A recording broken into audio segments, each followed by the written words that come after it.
ખેડૂતોને કોઈનો ઉપકાર નથી જોઈતો, ખેડૂતો તેમનો હક માંગી રહ્યા છે. આપણે અનેકવાર આ શબ્દો સાંભળ્યા છે અને હવે આ શબ્દો કહેવામાં આવ્યા છે ગુજરાતના પીઢ નેતા શંકરસિંહ વાઘેલા દ્વારા. અને હવે આ વાતને લઈ અને અનેક ચર્ચાઓ પણ થઈ રહી છે. સમગ્ર બાબતે વિગતે ચર્ચા કરીશું. નમસ્કાર, હું છું ઉજ્જવલ અને આપ જોઈ રહ્યા છો નિર્ભય ન્યૂઝ. હાલ ગુજરાતમાં કમોસમી વરસાદ, માવઠાને કારણે ખેડૂતોને મોટા પાયે નુકસાન થયું છે. ખેડૂતો હાલ તંત્ર પાસે એક જ માંગ કરી રહ્યા છે કે તેમને સહાય આપવામાં આવે, તેમનું ધિરાણ માફ કરવામાં આવે. પરંતુ તંત્ર દ્વારા કોઈ પણ પ્રકારની હાલ સહાયની જાહેરાત નથી કરવામાં આવી. માત્ર ને માત્ર ખેડૂતો દ્વારા હવે એવો સવાલ ઊભો કરવામાં આવી રહ્યો છે કે ક્યાંક ને ક્યાંક તંત્ર દ્વારા એમને ફરીથી એકવાર લોલીપોપ આપવામાં આવશે. ખેડૂતો સાથે નાટક કરવામાં આવી રહ્યા છે.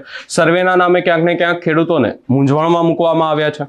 એવા અનેક સવાલોની વચ્ચે હવે ગુજરાતના પીઢ નેતા શંકરસિંહ વાઘેલા દ્વારા શું નિવેદન આપવામાં આવ્યું, સૌપ્રથમ એ સાંભળી લઈએ. માનનીય મુખ્યમંત્રી ગુજરાત રાજ્ય શ્રી ભૂપેન્દ્રભાઈ પટેલ આપણે ધ્યાનમાં રાખીને આપણે સંબોધીને હું આ વાત કરી રહ્યો છું.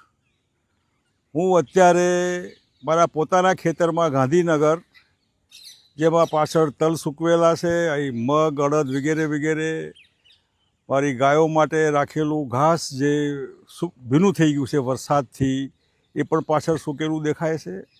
આ તો એક નમૂનો છે, પણ આખા ગુજરાતમાં જ્યારે અનરાધાર વરસાદ વરસ્યો હોય કલ્પના બહારનો, ખેડૂતોએ ખૂબ મહેનત કરીને, કાળી મજૂરી કરીને, પરસેવાના પૈસાથી જે કંઈ બનાવ્યું હોય, વાવ્યું હોય, અને જ્યારે એને તૈયાર કરીને ખેતરમાં લેવાની તૈયારી હોય, મોંમાં આવેલો કોળિયો જ્યારે ઝૂંટવી જતો હોય, એનો ખરાબમાં ખરાબ દાખલો અત્યારે ગુજરાતમાં જોવા મળી રહ્યો છે. જે ખેડૂતે મગફળી વાવી હોય, કપાસ હોય, બીજું ત્રીજું તલ, કઠોળ વગેરે વગેરે ખતમ થઈ ગયું છે. આમાં સર્વેનો સવાલ આવતો જ નથી. મગફળી પલળે તો શું થાય, કપાસ પલળે તો શું થાય, અનાજ કે ઘાસ પલળે તો શું થાય, આમાં સર્વે ન હોય. એ ખેડૂતની જિંદગી ખતમ થઈ ગઈ. એના 12 મહિનાની મહેનત જે આમાં અપેક્ષા રાખી હોય કે હું કંઈ પાકશે અને મારા બાળકો માટે અભ્યાસ હોય, આ ઘર માટે આ દીકરીના હાથ પીળા કરવાનો વગેરે વગેરે, એની આશા ઉપર પાણી ફરી વળ્યું. કુદરતે માવઠુંના માધ્યમથી એની આશાઓ ઉપર પાણી ફેરવી વાળ્યું.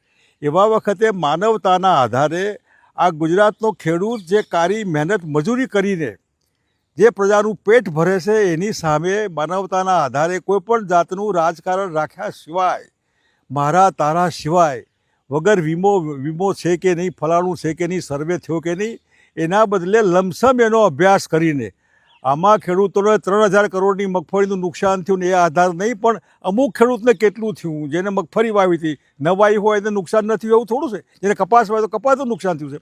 એવા ઠેકાણે તમે લમસમ કરીને એ ખેડૂતોને જે ધ્યાનમાં રાખીને એની ઈચ્છા પ્રમાણે નવું ધિરાણ કરો. જૂના ધિરાણ ઉપર શક્ય હોય તો જે એને ધિરાણ જૂનું લીધું હોય એ માફ કરો, ના હોય તો એને મોકૂફ કરો, વ્યાજ વધારવાના ધંધા બંધ કરો. અને જે ગુજરાત વિકસિત રાજ્ય કહીએ છીએ આપણે, કરોડો રૂપિયાની જાહેરાતો જે હું જોઈ રહ્યો છું વાહવાહીની, જેને હું તાયફા કહું તો ચાલે, કેવડિયામાં ઊંટ લઈ જઈને જે નચાવવાનું વગેરે વગેરે હોય, તો કોઈ પણ માણસને એવું થાય કે આ ગરીબ ખેડૂત મારો મરી રહ્યો છે ને હું આ તાયફા કરી રહ્યો છું. એવી સરકાર ગુજરાતની હોય કે દેશની, માનવતાના આધારે આ ખેડૂતને બચાવો. અત્યારે હાલ તમે તમારી બેંકોને કહો કે જે ખેડૂતને માગે એ ધિરાણ એની મર્યાદામાં, જે જમીન હોય એના પ્રમાણમાં એને ધિરાણ આપે, એનું વ્યાજ નહીં લેવાનું. જૂનું ધિરાણ માફ થાય. હું હમણાં કર્જા મુક્તિ લઈ રહ્યો છું, એનો કાગળ બી આપને લખવાનો. હું ખેડૂતો માટે બી કાગળ લખવાનો, ખેડૂતોના દેવા બી માફ કરો.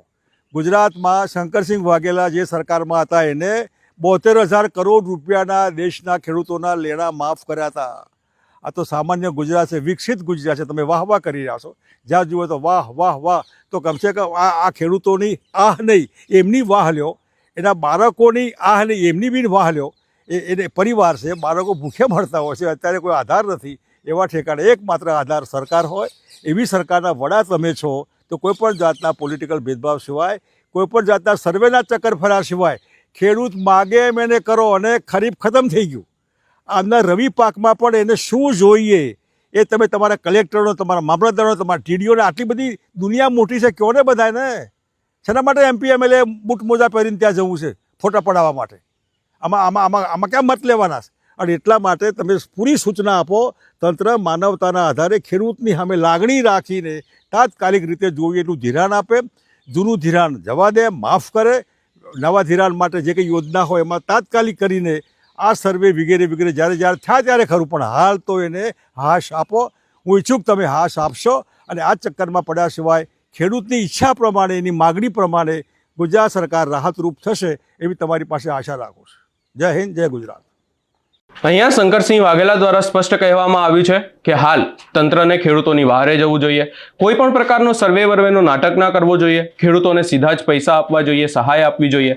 કોઈને પણ કેટલું પણ નુકસાન થયું હોય, હાલ ખેડૂતોને મગફળીમાં નુકસાન થયું છે, કપાસમાં નુકસાન થયું છે, જે પણ પાકનું જેટલું પણ નુકસાન થયું હોય એનું સીધું લમસમ સર્વે કરી અને સહાય આપવી જોઈએ. ખેડૂતોને હાલ સર્વેની જાહેરાત કરવામાં આવી, સહાયની જાહેરાત કરવામાં આવી, એ વસ્તુઓની જરૂરત નથી.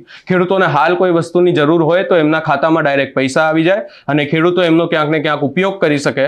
હાલ માત્ર ને માત્ર એટલી જ માંગ છે. આ વાતને લઈ અને હાલ શંકરસિંહ વાઘેલા દ્વારા પણ ભાજપ પર આકરા પ્રહાર કરાયા છે, આક્ષેપ કરાયા છે. આ સમગ્ર બાબતે આપનો શું અભિપ્રાય છે એ અમને કમેન્ટ કરી જરૂર જણાવશો.